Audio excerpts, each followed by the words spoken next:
साथियों, आज का जो बैठक है उसका मुख्य उद्देश्य है बहुजन जोड़ो पद यात्रा। जो बहुजन जोड़ो पद यात्रा है वो चंद्रशेखर भाई का नहीं है। कि बहुजन जोड़ो पद यात्रा हम लोगों का है, क्योंकि हम लोग जो एकता नहीं बनाएंगे तो आने वाले जो नस्ल है ना, हमारे जो आने वाली पीढ़ी है ना, उनको बहुत दिक्कत होने वाला है। दिक्कत क्यों होने वाला है?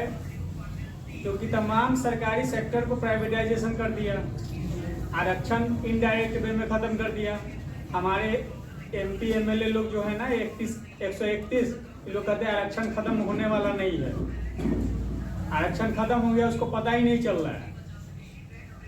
इसलिए हम लोग को ये बहुजन जोड़ो यात्रा निकालना है और यह 8 फरवरी से पश्चिमी चंपारण से स्टार्ट होगा।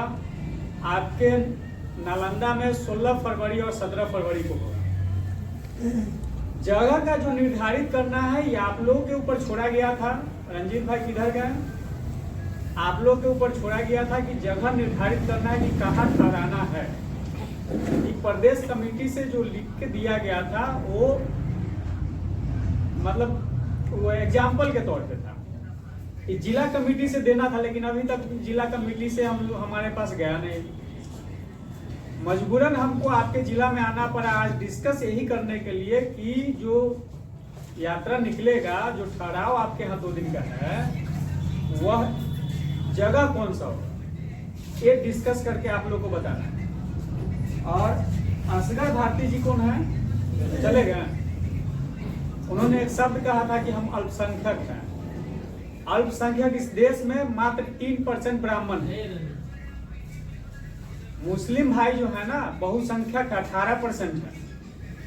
लेकिन हम SC ST OBC को हिंदू समझते हैं, इसलिए अल्पसंख्यक हो जाते हैं। उनके लिए कहना चाह रहा था, लेकिन वो चले गए। दूसरी बात, हम लोग समाज को शिक्षित करने चले हैं, संगठित करने चले हैं, लेकिन हम जब बैनर छपवाते हैं, मैं वही देख रहा था कि शिक्षित बनो, संगठित रहो, संघर्ष करो। बाबा साहब ने कभी नहीं कहा शिक्षित बनो। बाबा साहब ने कहा शिक्षित करो, संगठित करो और संघर्ष करने के लिए छोड़ दो। 2 जिम्मेवारी हम लोग को लेना है।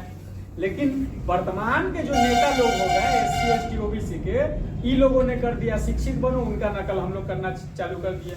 उन लोगों ने कहा कि शिक्षित बनो, संगठित रहो, लेकिन किसके लिए? तो मेरे लिए संघर्ष करना। 2 काम अपने कर लेना, मेरे लिए तुम लोग संघर्ष करना। इसलिए हम लोग देख रहे हैं कि रामविलास जी के बेटा आजकल हनुमान बने फिर रहे हैं, इसका मोदी जी का।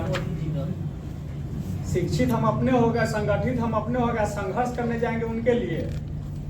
अगर पासवान समाज से कोई आदमी है यहाँ पे तो बुरा नहीं मानिएगा इस बात को, क्योंकि मैं खुद उस कैटेगरी से बिलोंग करता हूँ। हमारे समाज में जो कुरीतियां है ना, उस कुरीतियों को अगर हमारे नेता लोग बाबा साहब के बाद खत्म किए हुए रहते तो आज ये दिन देखने की हमको नौबत नहीं आती। आज जो बहुजन समाज लड़ाई लड़ रहा है अपर कास्ट के लोगों से, जो कॉलेजियम सिस्टम से वो लोग जज बन जाते हैं, ये लड़ाई हम लोग को लड़ने की जरूरत नहीं होती। लेकिन हमारे जो नेता लोग हैं ना, जातिगत पार्टी बना करके जात को बिहार के ही या पूरे भारत में तोड़ करके बहुजन समाज को इकट्ठा नहीं होने दे रहे। और ये लोग मनुवादी के अनुसार चल रहे हैं। मनुवादी लोगों ने भारत में बहुजन समाज को 6743 जाति में बांट दिया। अब हम लोग ऐसे हो गए कि पासवान समाज के जो लोग हैं राम समाज के यहाँ खाना नहीं खा रहे हैं, राम समाज के लोग पासवान समाज के लिए खाना नहीं खा रहे हैं। हम तो यहाँ तक देखा हूँ कि जो पासवान समाज के लोग हैं उसमें भी 5-7 उपजाति है। जैसे पासवान में मगहिया भी होता है क्या सत्यप्रकाश सर जी? मगहिया भी है, 7 उपजाति है, 7 को जाति है, परिवार भी है।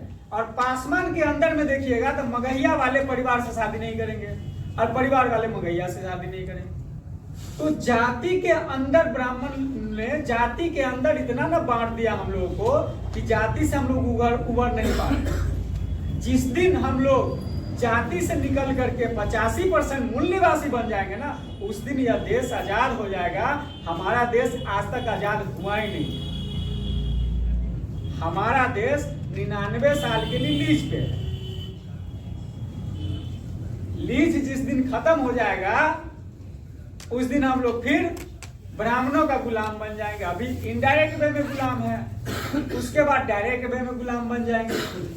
सारा विधि व्यवस्था जो हमारा है, जो आज बूट वूट पहन के हम लोग चल रहे हैं, गाड़ी घोड़ा हम लोग के पास हो गया है बाबा साहब के वजह से, ये सब खत्म होने वाला है। इसकी पूरी तैयारी बीजेपी ने कर लिया, आरएसएस ने कर लिया। 24 की तैयारी जो है, 24 में ये लोग फिर पूरे बहुमत के साथ बीजेपी केंद्र में आ जाएगा। और इसका सबसे बड़ा फैक्टर है कि इन लोगों ने एक ईवीएम मशीन में नोटा का एक बटन दिया है। नोटा के बटन जो दिया है, अब जो जिस पब्लिक को नेता नहीं चुनना चाह रहा है, उन नोटा में जाके बटन दबा दे रहा है। अभी का उसका सर्वे रिपोर्ट आया है कि 49.8% वोट नोटा में जा रहा है। और यही जब 51-52% जाएगा तो पूर्ण रूपेण इस देश में संविधान को खत्म कर दी जाएगी, लोकतंत्र खत्म हो जाएगा और राजतंत्र स्टार्ट हो जाएगा, प्रजातंत्र स्टार्ट हो जाएगा। इसकी तैयारी हो चुकी है। केंद्र में संसद भवन होते हुए दूसरा संसद भवन बनाया गया और आज तक के न्यूज पे रविशंकर प्रसाद जो कानून मंत्री, वो 2016 में स्टेटमेंट दिया कि वर्तमान जो संविधान है, उस संविधान यहाँ से लागू नहीं होगा, यहाँ से हम लोग का लिखा हुआ संविधान लागू होगा। और पहला ही पेज उसका महाभारत स्टार्ट है, दूसरा पेज में रामायण होगा, तीसरा पेज में गीता है। आज तक के न्यूज पे आकर के दे दिया। तो हम लोग को बड़ी बारीकी से इस चीज को समझना होगा। हम लोग तो पढ़ लिख लिए हैं, लेकिन जो जनरेशन हमारा आने वाला है, जो बच्चा हमारा आने वाला, वो तो अबोध पैदा लेगा। उसकी लड़ाई कौन लड़ेगा? उसकी लड़ाई हम लोग को लड़ना पड़ेगा। तो इसलिए हम लोग को इकट्ठा होना होगा और ये जो मुद्दा है सरकार के खिलाफ बहुजन हित में बात करने के लिए, इसके लिए चंद्रशेखर भाई ने बहुजन पद यात्रा, बहुजन जोड़ो पद यात्रा का आह्वान किए हैं। इसमें हम लोग चाहते हैं कि पूरे जोर शोर से हम लोग चंद्रशेखर भाई के हाथों को मजबूत करें, ताकि बहुजन समाज की जो हक अधिकार की बात करते हैं वो उस सत्ता में आने के बाद हम लोग को मिल पाए। इसी के लिए बहुजन जोड़ो पद यात्रा 8 फरवरी से स्टार्ट है। अब इस